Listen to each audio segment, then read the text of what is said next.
Morning, guys. Chuck Burns for the USA here. It's been a while since I did a video where I've actually talked to you. I've been doing a lot of thinking lately, and a lot of pondering, a lot of writing, and just a lot of considering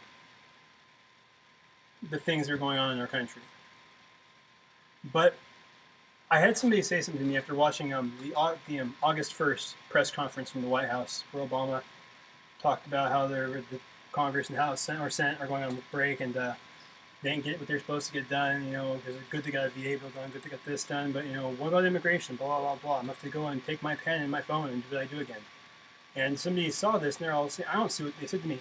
They said, I don't see what the big deal about everything that he just said is. Because they know that I am generally opposed to the president in almost every way, shape, and form when he speaks and what he says. So, it's kind of irked on me the past day or two, and I figured I spent a second or two talking to you about it. First off, I've spoke about this before, and this is the changing our language. Don't use the language of the left. I want to point out one time in the speech where I noticed he said democracy. Whenever you hear this, it is your duty, my duty, all of our duties to correct when he says democracy, when anybody says democracy. We are a republic. Remember, Franklin was asked by a woman when they left the Constitutional Convention, what do we have, a republic or a democracy? And he said, what? A republic, man, if you can keep it. Remember, democracy is just mob rule. It's 51% saying we can tell the other 49 what to do. We are a constitutional republic, and that Constitution doesn't even guarantee our rights. We have them. They're not constitutional rights, they're inherent rights. Don't ever let somebody say constitutional rights. They're inherent. The Constitution can grant them, give them to you. There were years before that, and there will be years that goes away. They're your inherent, your God-given rights. And we live in a democracy. We don't live in a democracy. We live in a republic. That is the brainwashing that modern media and schools have done to our culture, where we say democracy when we are not. Remember that. Secondly, when the president talks about the Congress and the Senate not getting along, and him not getting along with them, and them not doing their job, I want you to remember that our founders made our system of government the way they did, so it would be purposely difficult to pass laws and make changes.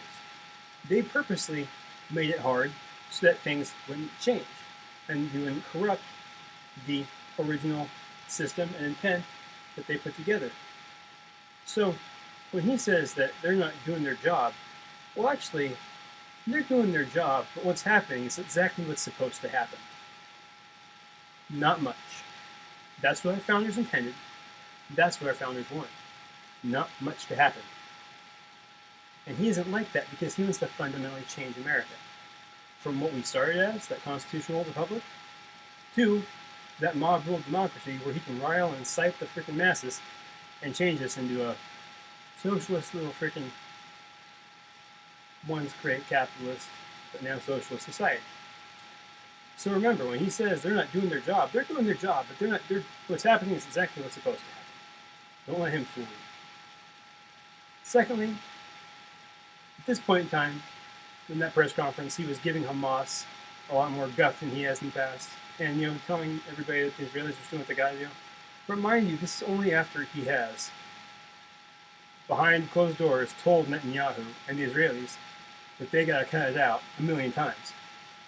Where he's had Kerry initiate these ceasefire agreements a couple times now, every single time violated by Hamas. Where is shooting at the Israelis, shooting rockets at their towns.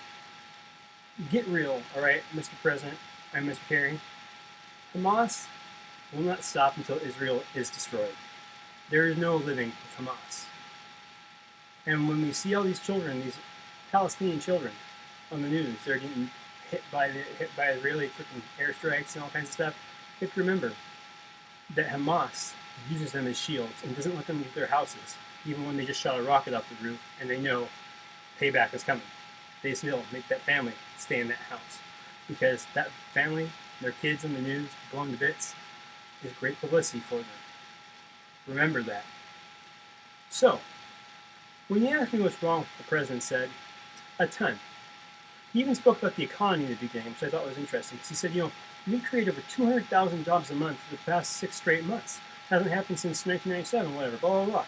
Well, also the population was lower back then. The amount of people that were born every month was lower back then, Mr. President. See, now in our country, we have about 4 million new kids that are born a year. That means almost 350,000